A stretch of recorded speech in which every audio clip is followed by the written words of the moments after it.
terima kasih atas kehadiran Ibu Pengawas Tapin Utara yang sudah meluangkan waktunya untuk dapat berhadir menemani dalam kegiatan komunitas belajar kita di SD Rancaikula 1 ini. Terima kasih pula ulun sampaikan kepada Ibu Kepala Sekolah beserta seluruh Dewan Guru yang sudah berhadir pada hari ini dalam penyebaran pemahaman penerapan budaya positif yang akan ulun sampaikan. Dan tak lupa ulun sampaikan terima kasih juga kepada Ibu pengajar praktik ulun, Ibu Jumiati yang sudah meluangkan waktunya juga untuk mendampingi ulun. Pertama, ulun akan memperkenalkan diri ulun. Nama saya Norina. Saya calon guru penggerak angkatan 9 dari Kabupaten Tapin. Sebelum memulai kegiatan ini, ulun mau meminta Bapak Ibu mungkin berpasangan menggenggam tangan, satu orang menggenggam tangan, mengibaratkan tangan pian itu sedang menggenggam tangan. Ulun minta Pak Rasid mungkin sama Pak Alit bisa maju, mungkin mencoba berdua, minta tolong. Oh, Pak Fahri mungkin, Pak Fahri atau Pak Andi bisa maju berdua, minta tolong berdua. Oke. Pak Alit. Oke. Ya, jadi ulun minta Pak Alit seolah-olah sedang menggenggam sesuatu yang berharga di dalam tangan pian, jadi pian menggenggam. Nah, tugas Pak Andi, ulun minta Pak Andi untuk mencoba supaya Pak Alit membuka genggamannya, bisa dengan diancam atau bisa dengan misalnya pian hendak bujuk, pian hendak rayu, pian beri mai anu sampai Pak Alit hakun membuka tangannya. Jangan. Boleh dengan usaha apapun, boleh dengan kekerasan, boleh dengan dirayu, boleh. Asal Pak Alit sampai Pak Alit mau membuka tangannya. Bangarasan lah. Bangarasan silakan kalau misalnya itu. Pak kalau mau dipaksa, biar misalnya paksa.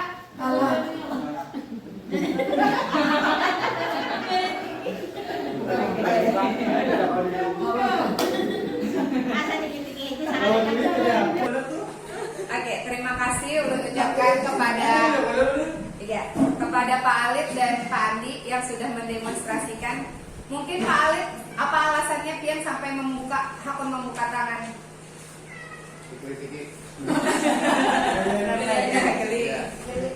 Kalau yang pas tadi dapat ancaman atau rayuan tadi, kenapa ada pian buka?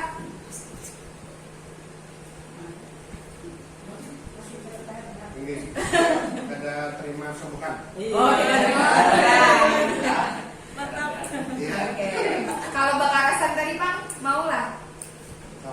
Tadi dikritik tadi. Oh, berarti bukan karena Bangarasan. Oke. Jadi sebenarnya dari kegiatan ini tadi, ini adalah menunjukkan bahwa kita setiap individu atau manusia itu melakukan sesuatu itu berdasarkan dari dalam, bukan dari luar. Dari luar itu berupa rayuan, berupa ancaman atau paksaan. Kalau misalnya Pak Alit tetap menggenggam, kalau inya kada mau membuka, kada bakal terbuka. Jadi kenapa terbuka itu sebenarnya dari dalam diri Pak Alit sendiri yang mau membuka. Itu dinamakan motivasi intrinsik. Sedangkan rayuan dan ancaman itu merupakan motivasi ekstrinsik dari luar. Sedangkan kalau yang namanya manusia melakukan sesuatu itu pasti semuanya apapun itu berasal dari diri kita sendiri. Motivasi intrinsik. Lalu bagaimana cara kita menerapkan disiplin positif untuk dapat disiplin positif dulu adalah penerapan disiplin menggunakan pendekatan tanpa hukuman atau tanpa penghargaan. Memunculkan motivasi intrinsik tadi yang dari dalam supaya anak-anak ini bisa disiplin tanpa ada ancaman, tanpa ada penghargaan. Bagaimana caranya? Supaya anak seorang dengan sadar diri melakukan kegiatan-kegiatan pendisiplinan itu tadi. Kalau dulu kita mengenalnya stimulus respon ya, kalau Bapak Ibu stimulus respon. Ketika kita memberikan stimulus, diharapkan menimbulkan respon yang baik dari anak. Kalau sekarang ada lagi yang namanya teori kontrol. Teori kontrol adalah ketika manusia atau anak itu memiliki kontrol akan dirinya sendiri. Yang ulun bicarakan di sini adalah dalam kapasitas kita sebagai guru, anak didik diharapkan memiliki motivasinya sendiri, bisa mengontrol dirinya sendiri ketika berbuat, berperilaku, melakukan sesuatu, disiplin berdasarkan motivasi intrinsik tadi dari dalam dirinya, bukan karena hukuman atau bukan karena penghargaan. Jadi bagaimana cara kita memunculkan motivasi intrinsik? Yaitu dengan menanamkan kebajikan universal. Nah, apa itu kebajikan universal? Kebajikan universal adalah kebajikan yang disepakati oleh semua orang tanpa harus dipadahkan, tanpa harus dibilang. Contoh misalnya, memakai helm saat mengendarai kendaraan. Kira-kira kebajikan apa yang tertanam dari memakai helm saat mengendarai kendaraan? Mungkin Ibu Haji Rapikah, kira-kira kenapa alasannya orang memakai helm saat mengendarai kendaraan? Untuk keselamatan. Tanpa dipadahkan, ibaratnya tanpa diajari, orang tuh tahu secara umum. Itu namanya kebajikan universal. Jadi membawa sampah pada tempatnya supaya apa? Supaya ada kebersihan. Ya, kalau cuci tangan sebelum makan juga untuk kesehatan. Jadi itu namanya kebajikan universal. Kita sebagai guru menerapkan disiplin kan pasti ada kebajikannya ya. Kalau Bapak Ibu kadang mungkin ada kebajikannya, disiplin harus tepat waktu, pasti ada kebajikannya. Nah, itu yang akan kita tanamkan kepada peserta didik kita. Jadi kadada lagi kalau misalnya melanggar beri hukuman, atau misalnya kada usah lagi diberi reward. Misalnya kita beri nih karena datang pertama kita kasih hadiah. Jadi motivasinya karena anak-anak mau datang pertama karena dapat hadiah. Bukan karena memang ada kebajikan universal yang disadari oleh dirinya sendiri. Nah, itu yang dimaksudkan kebajikan universal.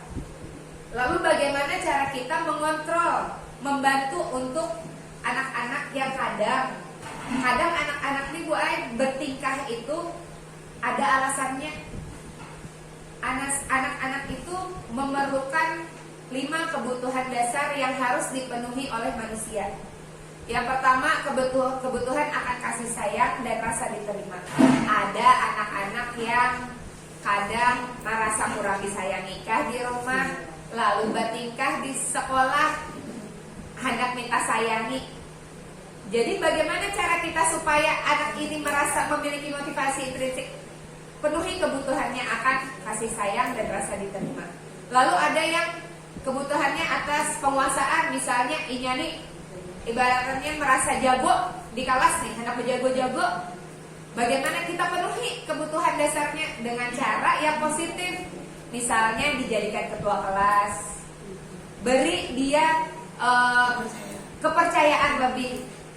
Jadi dia merasa terpenuhi kebutuhannya sebagai manusia. Ketika seorang manusia dipenuhi kebutuhan dasarnya, diharapkan motivasi intrinsiknya juga tumbuh.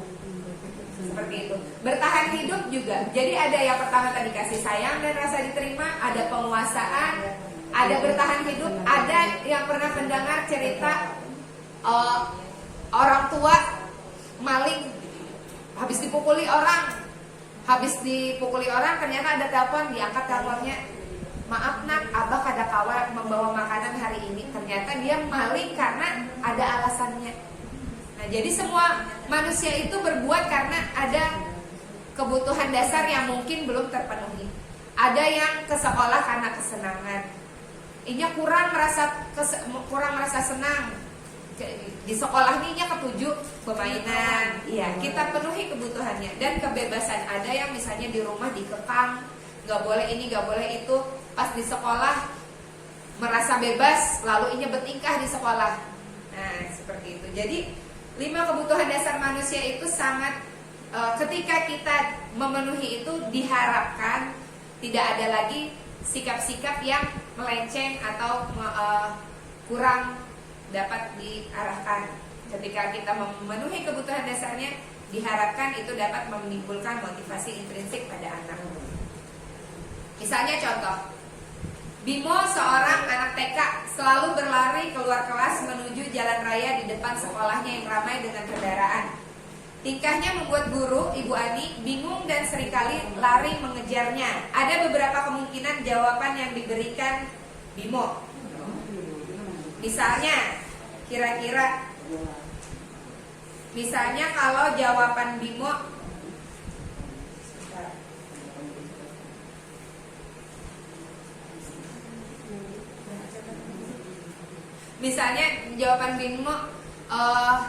saya suka Bu karena dikejar oleh ibu guru. Kira-kira kebutuhan dasar apa yang disukai oleh yang diperlukan oleh Bimo? Kasih sayang. Perhatian. Kalau misalnya jawaban Bimo, kenapa kamu melakukan itu? Karena saya misalnya yang lain-lain lah. Ya jadi itu. Jadi ada kebutuhan-kebutuhan yang harus kita penuhi.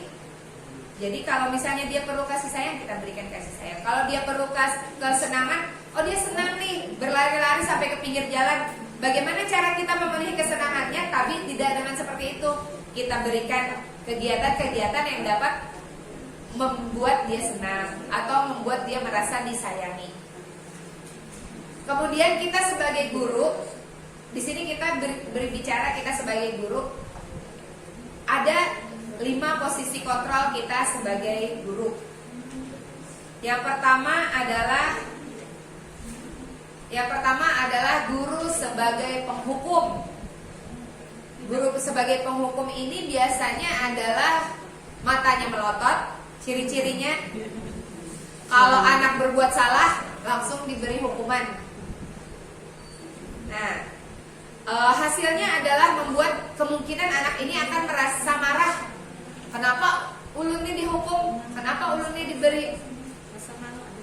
Membuat anak merasa malu, membuat anak merasa dendam dengan guru tersebut dan bersifat menjadi agresif. Bahkan pernah kejadian waktu ulun di sekolah yang terdahulu sebelum di sini, waktu ulun masih di daerah Kapin Selatan, Bu.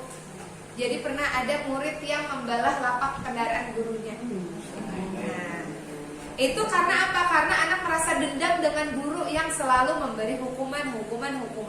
Jadi anak tuh bukan malah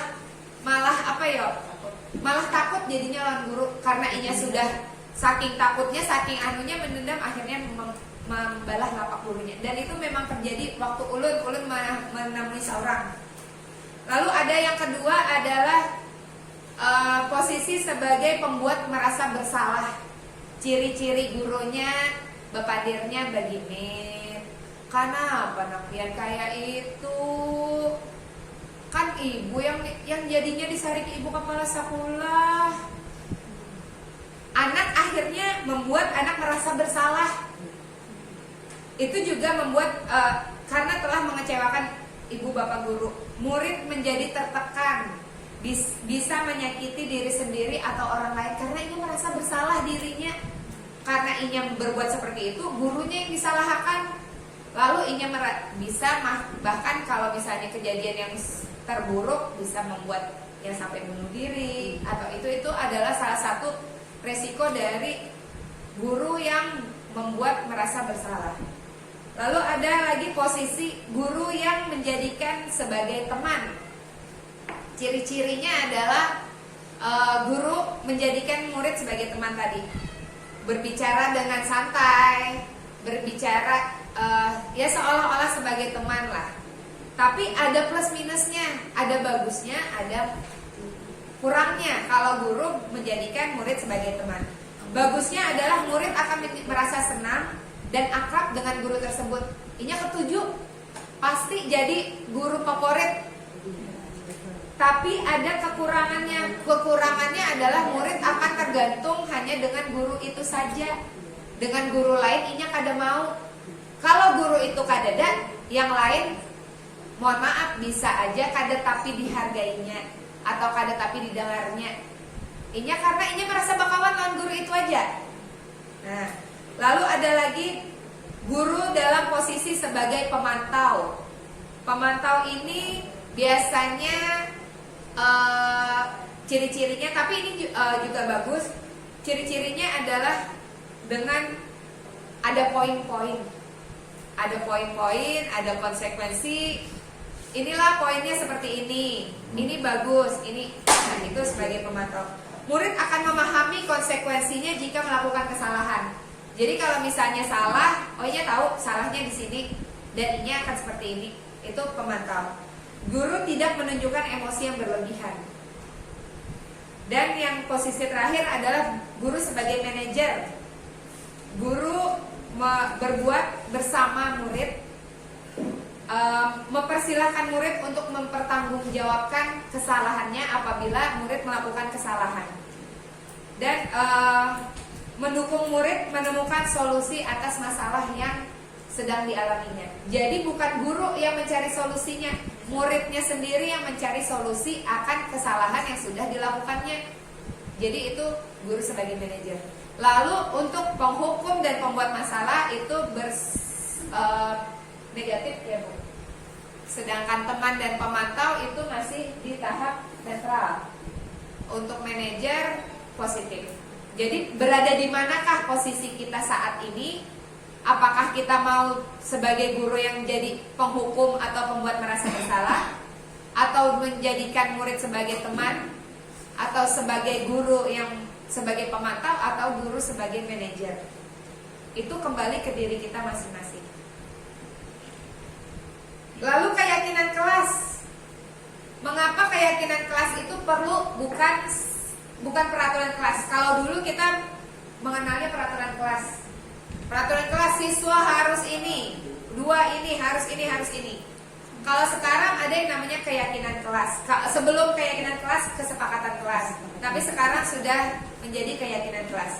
Seseorang akan lebih tergerak dan bersemangat untuk menjalankan keyakinannya daripada hanya sekedar mengikuti serangkaian peraturan tertulis tanpa makna.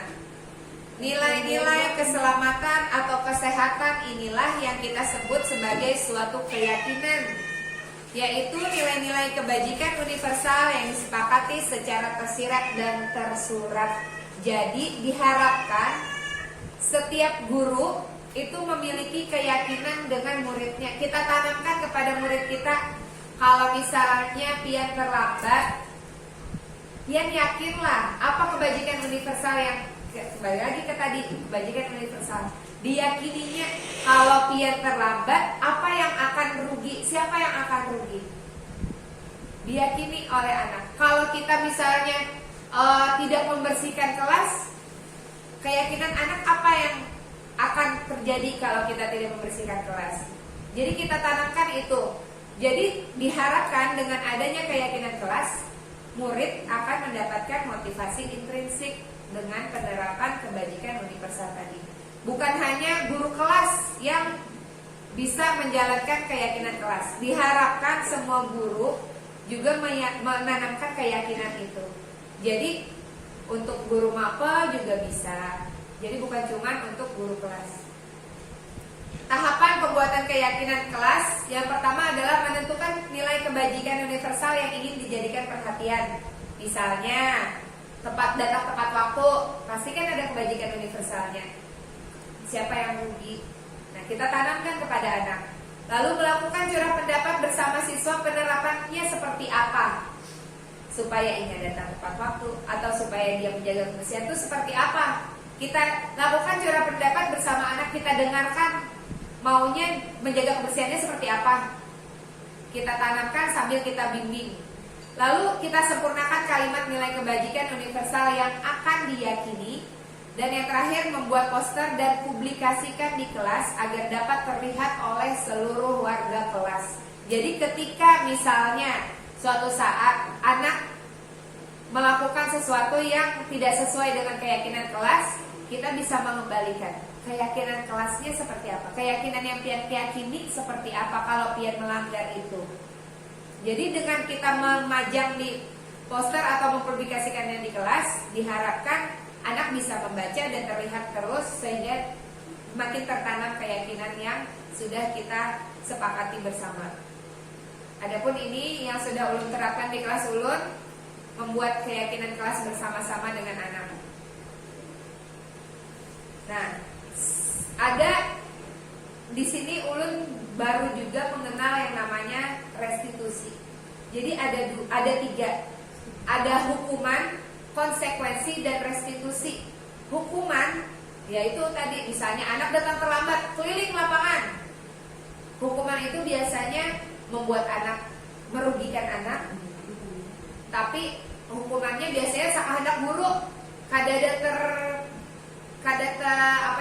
tahu murid nih apa yang akan dijalaninya kalau dia melakukan kesalahan, itu namanya hukuman.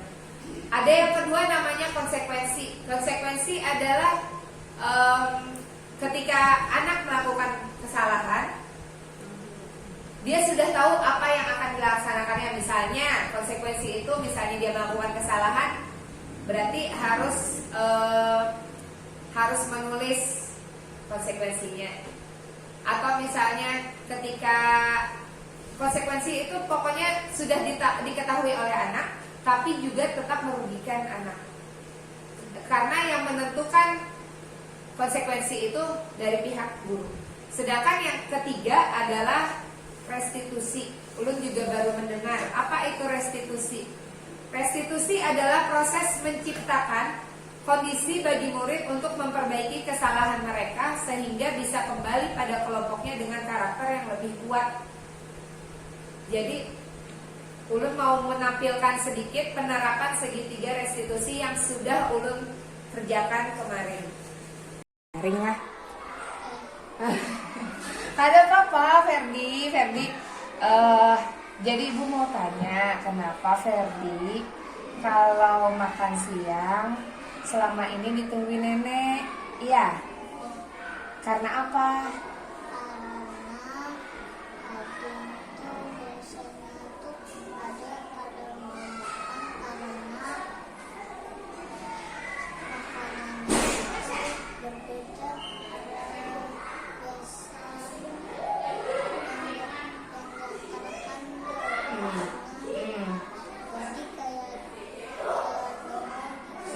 Nggak suka gitu ya sama makanannya.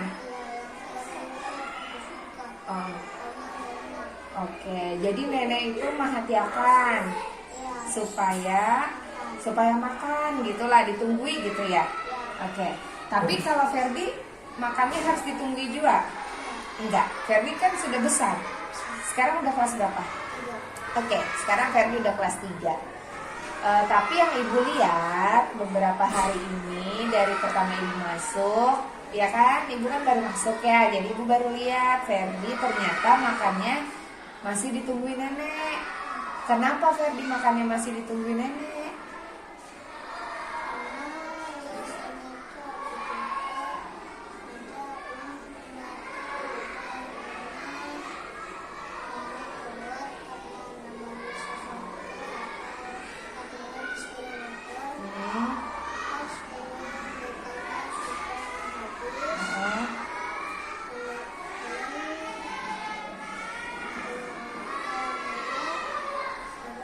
Keluar pagar. Ferdi mendatangi nenek keluar pagar buat ngasih bekal tempat yang udah kosong gitu ya. Oke. Jadi sebenarnya itu anak ibu juga seperti itu. Jadi bukan cuma Ferdi atau Ading yang makannya ditunggui. Ibu juga setiap hari menunggui anak ibu. Tapi anak ibu itu masih 5 tahun. Kalau Ferdi sekarang udah berapa? 9 tahun. Oke. Kira-kira bolehkah masih ditunggui? Enggak, oke. Tapi Ferdi kalau misalnya kada ditunggui makannya habis lah.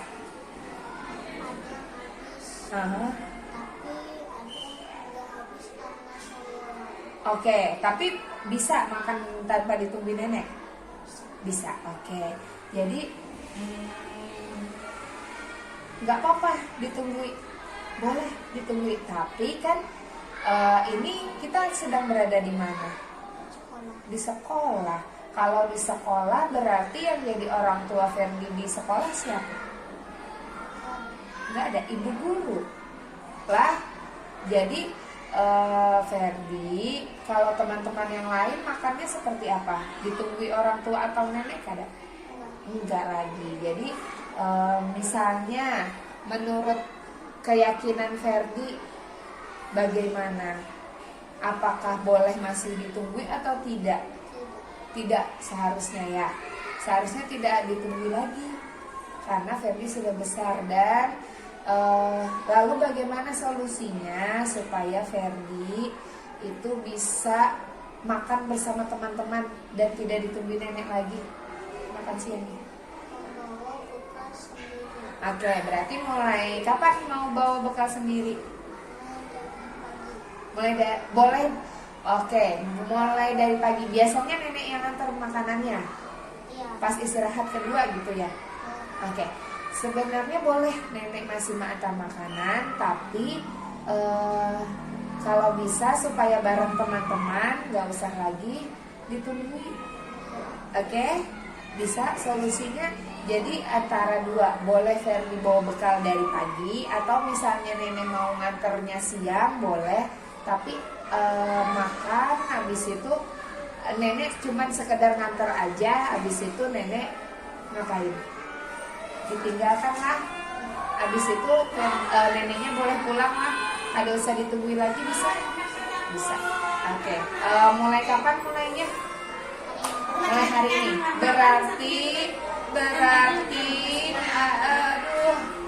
Berarti Ferdi jangan lagi ditungguin nenek gitulah. Ya, terima kasih Ferdi. Ya. Penerapannya yang pertama, penerapan segitiga restitusi yang telah ulun lakukan, yaitu yang pertama dengan menstabilkan identitas anak. Identitas apa yang distabilkan dari anak yang bersalah menjadi kita stabilkan bukan sebagai yang bersalah lagi. Dengan cara seperti apa? Dengan cara kita katakan bahwa tidak apa-apa, setiap orang pasti pernah melakukannya. Jadi kita tidak membuat anak itu merasa down, merasa kita stabilkan dulu anaknya. Biasanya anak tuh kalau kena tegur langsung merasa bersalah. Kita stabilkan dulu identitasnya. Ada papa, berikan dia kepercayaan. Padahal bahwa kamu bukan satu-satunya yang melakukan. Dan guru juga harus, kita sebagai guru, pertama kita harus bisa kita memanage emosi kita dulu. Kita tenangkan dulu emosi kita. Jadi pelaksanaan penerapan segitiga restitusi ini kalau bisa diharapkan jangan di depan anak, jangan di depan teman-temannya. Panggil, kita bicara 4 mata berdua. Jadi kita juga itu diharapkan anak merasa terbangun kembali identitasnya, bukan sebagai identitas salah tadi. Lalu yang kedua adalah dengan memvalidasi kebutuhannya, memvalidasi tindakan yang salah. Jadi ini sudah stabil, lalu kita validasi apa tindakannya yang salah. Kita tanyakan dulu, apa alasan kamu melakukan itu? Pasti kamu punya alasannya. Kita tanyakan kenapa latar belakang dia melakukan itu. Jadi kita tanyakan faktornya, validasi dulu tindakan yang salah. Oh seperti itu. Jadi kita berusaha memahami dari sisi anaknya, kenapa dia melakukan kesalahan. Lalu kalau sudah kita validasi kesalahannya, tindakan yang bukan validasi kesalahannya tapi validasi tindakan yang salah. Yang ketiga adalah menanyakan keyakinannya. Makanya tadi perlunya keyakinan kelas. Kalau Pian sudah merasa salah, Pian sudah tahu alasannya seperti itu, kira-kira keyakinan apa yang sudah Pian langgar, atau keyakinan apa yang telah kita sepakati, kita kembalikan dengan kesepakatan keyakinan yang sudah disepakati tadi. Lalu kamu ingin jadinya seperti apa? Dengan menanyakan keyakinan, diharapkan di sini anak bisa menyadari sendiri bahwa dia sudah melakukan kesalahan. Kita kembalikan kepada anak, kembalikan kalau seperti itu, lalu solusinya kita kembalikan anak untuk menemukan sendiri solusinya. Solusi apa kalau misalnya dia melakukan kesalahan? Kalau yang ulun lakukan itu Ferdi itu makan masih didampingi neneknya Bu. Ketika istirahat kedua, neneknya datang mendampingi makan. Jadi ternyata alasannya itu waktu kelas rendah pernah mengembalikan bekal makanannya ke luar karena neneknya berdagang di luar, supaya neneknya ini khawatir, lalu neneknya masuk ke dalam, dan akhirnya sampai sekarang di kelas 3 masih didampingi untuk makan. Jadi kita tanyakan solusinya kayak apa, Ferdi? Ternyata solusinya adalah dengan mengantarkan. Jadi anaknya sendiri yang mencari solusi. Biarkan anak menemukan, karena diharapkan ketika anak bisa mencari solusi sendiri di kehidupan berikutnya atau di masa yang akan datang, dia bisa memecahkan sendiri masalahnya. Bukan selalu kita sebagai guru yang mencarikan solusinya, tapi kembalikan kepada anak supaya anak bisa memecahkan sendiri masalah, mencari solusi masalah yang sedang dihadapinya. Ini yang dinamakan restitusi. Hasil penerapan segitiga restitusi yang sudah ulun jalankan adalah memberikan kesadaran kepada siswa akan nilai-nilai kebajikan universal. Jadi kita tanamkan lagi, kita kuatkan lagi keyakinan-keyakinan yang mungkin belum kuat, kita tanamkan lagi. Kemudian kita bisa memunculkan motivasi intrinsik pada peserta didik. Jadi bukan hanya selalu kita tuh sebagai guru kita menyuapi anak terus, tapi kita supaya anak itu muncul dari dalam dirinya sendiri dan memberikan kesempatan kepada peserta didik untuk mencari solusi akan permasalahannya sendiri. Itu diharapkan juga dapat berguna pada kehidupannya selanjutnya, bukan hanya di kehidupan sekolah, tapi bisa kembali ke masyarakat dengan nilai yang lebih kuat. Ketika dia sudah melakukan kesalahan, diharapkan dia bisa kembali dengan nilai yang lebih kuat. Nah, itu sedikit pemaparan dari ulun tentang penerapan disiplin positif, budaya positif yang mulai ulun terapkan di kelas ulun. Semoga kita semua bisa menjalaninya di sekolah kita tanpa ada lagi hukuman atau ada lagi penghargaan yang dapat membuat anak merasa motivasinya ekstrinsi. Kita mulai dari, kalau bisa dari sekarang kita mulai lagi untuk memunculkan motivasi intrinsik. Sekian, apabila ada yang ingin ditanyakan, ulun berikan kesempatan kepada Bapak Ibu untuk memberikan pertanyaan. Ini di luar sekolah. Jadi anak-anak ini kan karena ini kan zamannya sudah canggih, kalau rata-rata anak itu memiliki media sosial, IG. Jadi di IG itu siswa ini saling ada di yang betul ya. Kan itu kan dicatnya kalau tapi ini apa sambutannya kan. Karena itu kan ada memakai ini, jadi itu kan kaku gitu. Jadi hari ini tadi siswa ulun mengaku Anis karena demikian yang mengikuti latihan siswa kelas atas. Jadi yang kelas atas ini ulun datangi, ulun tak kenakan, ternyata sama. Yang binian kayak itu juga, yang lakian kayak itu juga. Sama pecatan di gigi dalamnya. Nah, ini. Jadi itu kan, apakah itu termasuk tugas kita sebagai guru untuk menyelesaikan masalahnya, karena masalah itu terjadi di luar lingkungan sekolah. Menanggapi yang kejadian di kelas Pak Adi, ini antar kelas ya, apalah kejadian antar kelas. Mungkin yang bisa sebelum itu mungkin bisa wali kelas masing-masing. Kalau bisa, kalau ulun boleh saran, menerapkan dulu segitiga restitusi. Kita cari tahu alasannya dulu. Siapa tahu bisa diselesaikan sebelum ada tindakan-tindakan. Kalau memang ternyata perlu pemanggilan atau apa, kita yang penting kita sebagai guru kelas sudah berusaha untuk melakukan, menerapkan keyakinan itu, menerapkan kebajikan universal. Tapi kalau memang ternyata sudah di luar batas, ya kan, kalau memang terlalu kegiatannya, pembuliannya atau seperti apa, ya itu sudah bukan di ranah kita lagi, kita serahkan kepada ibu kepala sekolah. Tapi kalau bisa kita sebagai wali kelas dulu, masing-masing wali kelas bisa melakukan restitusi kepada muridnya masing-masing. Ya.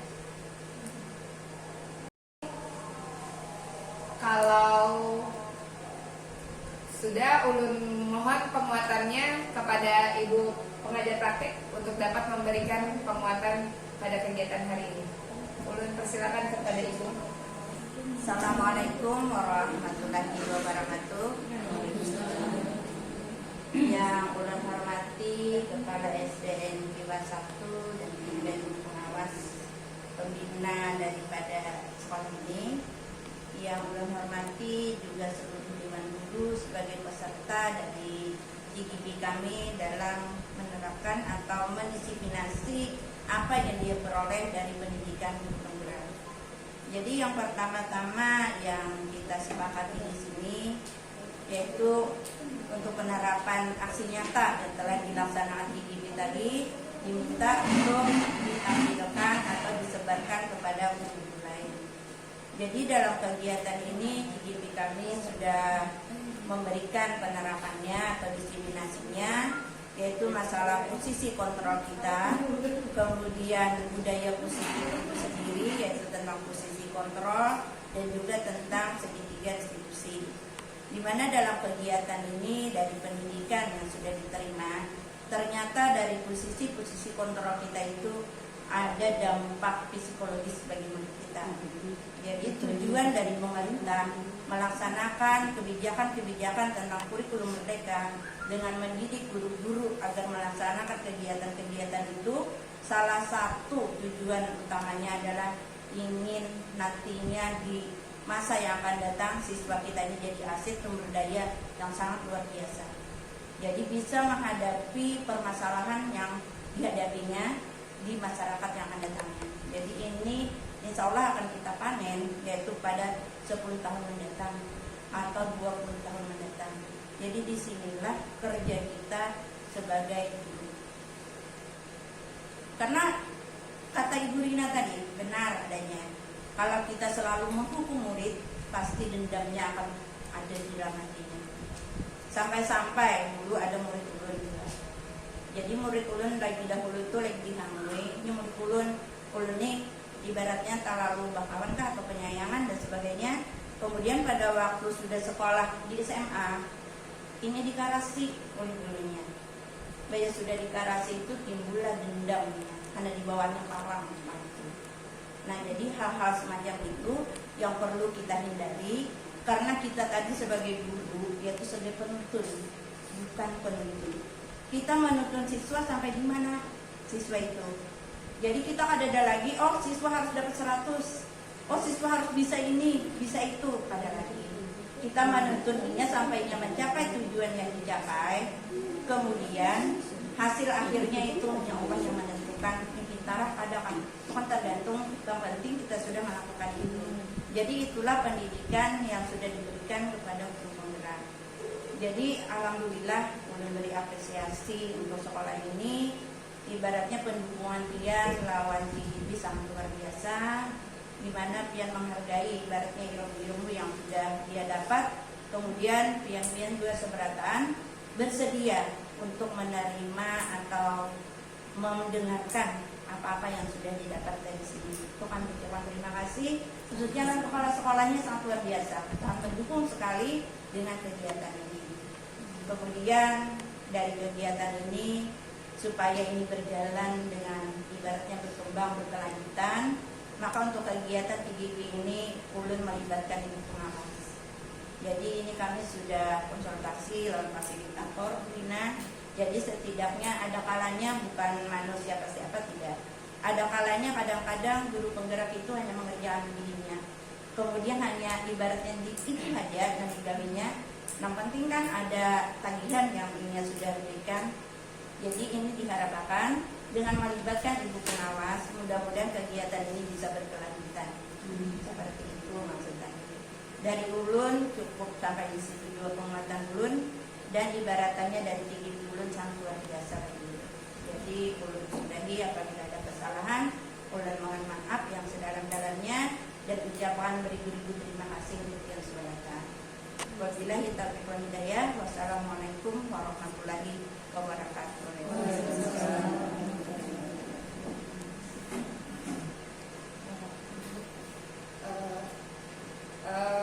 Berikutnya ulun memintakan kepada ibu pengawas untuk dapat memberikan penguatan. Oke, terima kasih. Ibu dan Bapak yang menghormati, kami sudah mendengarkan bersama paparan dari Ibu Lina, beliau yang bergerak sebagai tenaga tersebut. Luar biasa pada tadi dari hal yang sudah disampaikan oleh Ibu Lina tadi, mudah-mudahan ini sudah membuka wawasan kita bagaimana kita bersikap atau mengambil langkah yang terbaik sesuai dengan pengalaman yang sudah dilaksanakan oleh Ibu Lina tadi. Walaupun dalam kondisi atau contoh yang berbeda, namun secara umum tadi sudah dibentukkan oleh Ibu Lina. Daripada Bapak Ibu semuanya di sini, dari pengalaman dari calon guru penggerak ini sudah merupakan arahan dari Ibu pengajar praktek sebelah kita yang luar biasa. Kami juga sering mengikuti juga lokal karya dari calon guru penggerak ini, begitu luar biasa, begitu motivasi dan semangat dalam melaksanakan kegiatannya. Nah, arah semangat ini semoga semakin tumbuh di dalam kegiatan ini dengan adanya calon guru penggerak. Dan begitu ada permasalahan yang sepertinya disampaikan oleh Pak Andi tadi dan juga Ibu Rafika, nah itu merupakan hal-hal yang juga mendukung terhadap apa yang disampaikan oleh Ibu Lina tadi. Jadi bercermin dengan apa yang sudah dilaksanakan oleh Ibu Lina, kita juga memberikan respek bagi kita bagaimana kita menyikapi dengan positif. Kalau kayak Pak Andi tadi mungkin bisa itu bukan wilayah sekolah, bukan wilayah orang tua, tapi kita bersama. Karena untuk memberikan tugas bersama, jadi orang juga bilang pendidikan adalah jadi orang tua, masyarakat dan sekolah. Jadi walaupun chat di IG itu bukan berada di sekolah, tetapi yang namanya anak didik kita juga tentu juga terlibat juga pihak sekolah. Jadi bersama-sama sekolah ada juga dengan orang tua bagaimana kita mendisiplinkan anak kita, membuat karakter anak kita semakin baik lagi. Jadi perlu upaya beberapa pihak, tidak bisa satu pihak saja. Nah, demikian juga dengan Ibu Rafika tadi, permasalahan yang serupa juga bisa dilaksanakan dengan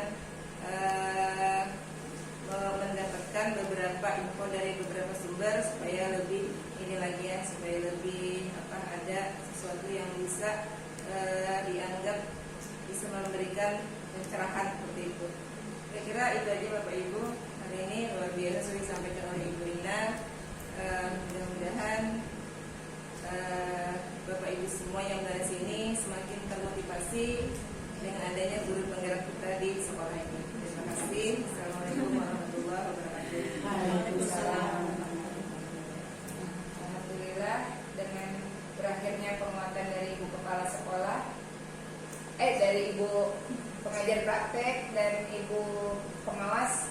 Berikutnya ulun mintakan juga penguatan dari Ibu Kepala Sekolah kami sebagai bunda kami di sekolah ini, karena dengan arahan dari beliau juga sangat membantu kegiatan ulun. Ulun mintakan penguatannya kepada Ibu Kepala Sekolah. Terima kasih. Assalamualaikum warahmatullahi wabarakatuh. Kegiatan hari ini kami sangat memberi memberikan apresiasi positif yang mana guru penggerak, calon guru penggerak telah melakukan pendidikan sebagai calon guru penggerak. Hari ini telah dituangkan di dalam kegiatan komunitas belajar kita SDN 21 yang telah memberikan praktik-praktik baik bagaimana budaya positif yang kita kembangkan terhadap siswa. Sebenarnya ini tidak terlalu jauh beda dengan diklat kami DLMS, tetapi diklat kami itu tujuannya untuk guru. Tujuannya untuk guru sama seperti itu. Jadi kalau memberikan semacam supervisi atau observasi itu tidak lagi melakukan penilaian, harus diperbaiki ini. Perbaikan itu dari guru sendiri. Nah, jadi memang mirip-mirip seperti guru calon guru penggerak yang hari ini paparkan, cuman bedanya dari calon guru penggerak kan ke siswa. Kalau kami sendiri ke guru. Jadi kami sangat memberikan apresiasi positif yang mana hari ini calon guru penggerak telah menularkan ilmunya, memaparkan ilmunya, berbagi ilmu kepada rekan-rekan guru di sekolah ini. Itu saya memberikan tanggapan yang positif. Kemudian ketika Ibu Rina telah kemudian meminta waktu kemarin, kami langsung aja kita mulai jam 2 supaya tidak mengganggu kegiatan. Jadi awal pagi itu aja datang. Nah itu alhamdulillah hari ini tak pulang aja. Ya terima kasih, lanjutkan aja. Kami berterima kasih dulu kepada pengajar praktik yang telah membimbing guru kami sebagai calon guru penggerak.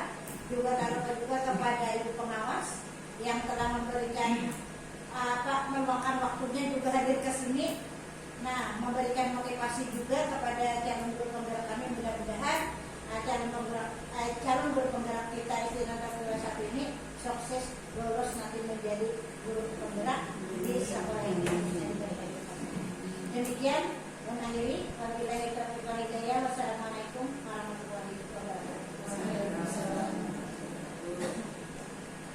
Baiklah, sekali lagi ulun ucapkan terima kasih yang sebesar-besarnya kepada Ibu Pengajar Praktik, kepada Ibu Pengawas Tabib Utara, serta Bunda kami, Ibu Kepala Sekolah, Ibu Haji Siti Jamidah, dan tak lupa kepada seluruh rekan-rekan Dewan Guru yang berhadir pada kegiatan kita hari ini. Semoga apa yang telah tadi ulun sampaikan kiranya bisa memberikan manfaat, memberikan masukan dan pencerahan akan seperti apa kita bersikap kepada murid kita yang akan datang. Tak lupa pula ulun ucapkan mohon maaf apabila dalam penyampaian yang ulun sampaikan hari ini ada khilaf yang kurang berkenan di hati Bapak Ibu sekalian. Ulun ucapkan permintaan maaf dari hati yang terdalam. Demikian kegiatan kita pada hari ini. Untuk mengakhiri kegiatan pada hari ini, ulun mintakan kepada Bapak Fahri untuk bisa membacakan doa sebagai penutup kegiatan kita hari ini.